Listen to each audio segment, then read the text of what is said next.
Migraine, భుజం నొప్పి, నడుం నొప్పి, మోకాలు నొప్పికి నిజమైన పరిష్కారం ప్రాణ పెయిన్ క్లినిక్ లో.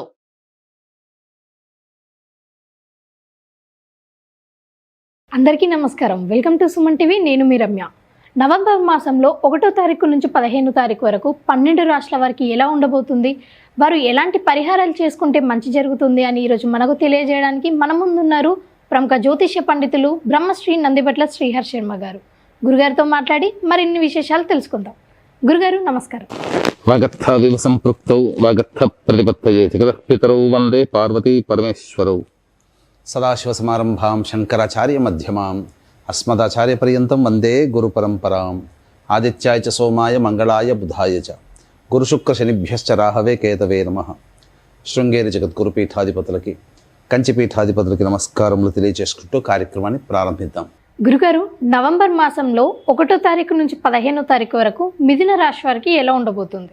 ఈ నవంబర్ 1వ తారీఖు నుంచి 15వ తారీఖు వరకు మిథున రాశి వారికి ఏ విధంగా ఉండబోతుందో తెలుసుకునే ముందు గ్రహ సంచారం తెలుసుకుందాం. 2వ ఇంట కుజుడు స్తంభించి ఉండడం, 4వ ఇంట కేతు, 5వ ఇంట రవి, అలాగే 6వ ఇంట శుక్రుడు బుధుడు, 7వ ఇంట మరియు 7వ తారీఖు నుంచి శుక్రుడు, 9వ స్థానంలో శని వక్రీకరించి ఉండడం, 10వ స్థానంలో రాహు, 12వ ఇంట గురువు వక్రీకరించి ఉండడం.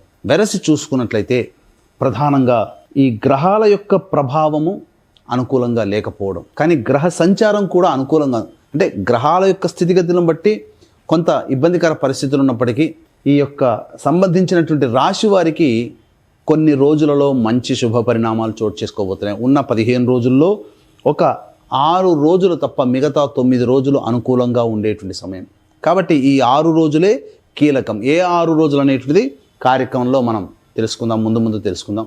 ఈ కీలకమైనటువంటి మంచి రోజులలో గ్రహ సంచారము మీకు మంచి స్థితిగతులు, గ్రహ స్థితిగతులు అనుకూలంగా లేకపోవడం. కాబట్టి వాటిని ఏ విధంగా మీరు మీ యొక్క మీకు అనుకూలంగా మార్చుకోవాలనే విషయాల గురించి కూడా మనం ముందు కార్యక్రమంలో తెలుసుకుందాం.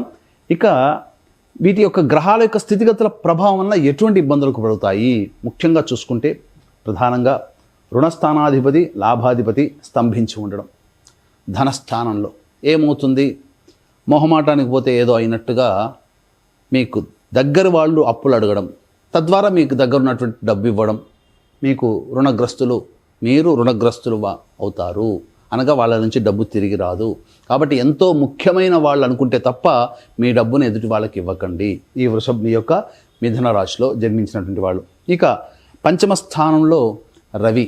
కాబట్టి ఏమవుతుంది? ఉద్యోగార్థులకి, ఉద్యోగంలో ఉన్నటువంటి వాళ్ళకి, నిరుద్యోగస్తులకి కాస్త గడ్డు కాలం అని చెప్పవచ్చు ఈ 15 రోజులు. కాబట్టి జాగ్రత్తలు పాటించండి.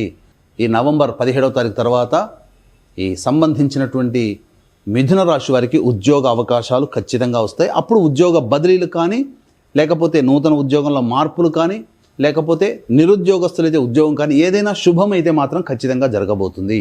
ఇక చూసుకున్నట్లయితే ఈ 7వ తారీఖు వరకు కూడాను మీకు మానసికమైనటువంటి ప్రశాంతత అనేటువంటిది ఉండదు. శుక్ర బుధుల యొక్క స్థితిగతుల ప్రభావము వెరసి ఎంత కష్టపడతారో కష్టానికి తగ్గ ప్రతిఫలం పొందకపోవడం. 7వ తారీఖు తర్వాత కొంత శుభ పరిణామాలు అనేటువంటివి ఉంటాయి. వివాహం కానటువంటి వాళ్ళకి నిశ్చయం కలిగేటువంటి అవకాశం 7వ తారీఖు తర్వాత ఏర్పడబోతుంది. మంచి శుభ పరిణామంగా చెప్పవచ్చు.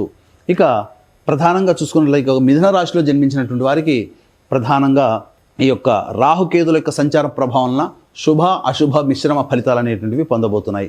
ఇక అన్నిటికంటే ముఖ్యమైనటువంటి గ్రహము గురువు వ్యయస్థానంలో స్థితి పొంది ఉండడం, వక్రీకరించి స్థితి పొంది ఉండడం. ఈ కారణం చేత వక్రగతిన ప్రారంభమైనటువంటి గురువు యొక్క ప్రభావం వలన మిథున రాశి వారికి ధనపరమైన లోటు ఉండదు.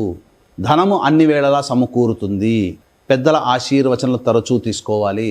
ధర్మ కార్యక్రమాల కోసమే మీరు డబ్బుని వెచ్చిస్తారు. తీర్థయాత్రలు, క్షేత్ర సందర్శనం అంతా కూడా ఈ గురువు వక్రీకరించి ఉండగా మీకు మంచి శుభ పరిణామం జరుగుతుంది. కనుక వచ్చే సంవత్సరం ఉగాది వరకు శుభ పరిణామమే అని చెప్పవచ్చు. అయితే ప్రధానంగా గ్రహానుగ్రహం లేకపోవడం, గ్రహ సంచారం అనుకూలంగా ఉండడం, ఈ కారణం చేత తప్పకుండా మిథున రాశి వాళ్ళు దైవానుగ్రహాన్ని పొందే ప్రయత్నం చేసుకోవాలి. ఈ దైవానుగ్రహాన్ని పొందే ప్రయత్నంలో భాగంగా ఈ అక్టోబర్ 30వ తారీఖు రోజున ధనత్రయోదశి మరియు ధన్వంతరి జయంతి సందర్భంగా ధన్వంతరి హోమము, లక్ష్మీ మూలమంత్ర సంపుటిత లక్ష్మీ సూక్త హోమము, వృషభ మిథున కర్కాటక సింహతుల వృశ్చిక మకర కుంభమీన రాశిలో జన్మించిన వారికి శనిదోష నివారణ హోమాలు, అలాగే వివాహపరమైనటువంటి వాటికి, ధనపరమైనటువంటి సమస్యల నివారణకి హోమాది కార్యక్రమాలు 30వ తారీఖు రోజున సాయంత్రం 6:30కి ప్రారంభమవుతుంది. 5 గంటల లోపల 30వ తారీఖు 5 గంటల లోపల మీ గోత్రనామాలు నమోదు చేసుకోవచ్చు. అలాగే కార్తీక మాసం నవంబర్ 2వ తారీఖు నుంచి డిసెంబర్ 1వ తారీఖు వరకు నెల రోజుల పాటు మహన్యాసపూర్వక రుద్రాభిషేకాదులు మా పీఠం ఆధ్వర్యంలో జరపబడుతున్నాయి. వాటికి సంబంధించినటువంటి వివరాలు కార్యక్రమ తదనంతరం కాంటాక్ట్ చేయవచ్చు. ఇక నవంబర్ 8వ తారీఖు రోజున తండ్రి వైపు 7 తరాలు, తల్లి వైపు 4 తరాల్లో దుర్మరణం పాలైనటువంటి వ్యక్తులకి సంబంధించినటువంటి పితృదోష ప్రభావాన్ని నివారణకై నవంబర్ 8వ తారీఖు రోజున పితృదోష నివారణ హోమాలు జరపబడుతున్నాయి కాబట్టి గమనించగలరు. ఇక ఈ నవంబర్ 1వ తారీఖు నుంచి 15వ తారీఖు వరకు గ్రహ సంచార ప్రభావం వలన ఖర్చులు, ఆదాయాలు, మానసిక పరిస్థితి వాటి గురించి క్లుప్తంగా తెలుసుకుందాం. ఇక 1, 2వ తారీఖుల్లో కనుక చూసుకున్నట్లయితే మీ ఆరోగ్యం పట్ల శ్రద్ధ వహించాల్సినటువంటి పరిస్థితి, అనారోగ్యానికి గురయ్యేటువంటి అవకాశాలు గోచరమవుతున్నాయి. మీరు ఆలోచించినవి మీ అమలులోకి పెట్టలేకపోవడం, తద్వారా కొంత ఇబ్బందికర పరిస్థితులు, కాబట్టి జాగ్రత్తలు పాటించండి. ఇక 3, 4, 5, 6, 7 ఈ 3, 4, 5 తారీఖులో కనుక చూసుకున్నట్లయితే ధన ప్రవాహము అధికంగా ఉండబోతుంది. అన్ని రకాలుగా మీకు ధనము చేకూరబోతుంది. దగ్గరలో ఉన్నటువంటి వ్యక్తులు, సోదర సోదరిమణుల యొక్క సహాయ సహకారాలతో మీ పనులన్నీ పూర్తి చేసుకుంటారు. రాని బాకీలు కూడా వసూలవుతాయి. ఇక 6, 7 తారీఖుల్లో కనుక గమనించుకున్నట్లయితే ప్రధానంగా వివాహం కానటువంటి వాళ్ళకి వివాహం కుదిరేటువంటి అవకాశాలు గోచరమవుతున్నాయి. ముఖ్యంగా దాంపత్య సమస్యలు, భాగస్వామ్య సమస్యలు తీరబోతున్నాయి. అలాగే 8, 9 తారీఖులో కనుక చూసుకున్నట్లయితే ఖర్చులు అధికంగా ఉండబోతున్నాయి. మానసికమైనటువంటి ప్రశాంతత లోపిస్తుంది. అలాగే ఏ పని చేయాలన్నా మనసు బద్ధకంగా ఉంటుంది. ఇక 10, 11 తారీఖులో కనుక చూసుకున్నట్లయితే విదేశీయానం, విదేశీ విద్యకు సంబంధించే ప్రయత్నాలు కొంత నిష్ఫలితముగా చెప్పవచ్చు. అలాగే సంతానంతో విభేదాలు, సంతానం మూలకంగా ఖర్చులు, సమస్యలు పెరుగుతాయి కాబట్టి లౌక్యంతో వ్యవహరించండి కుటుంబ సభ్యులతో.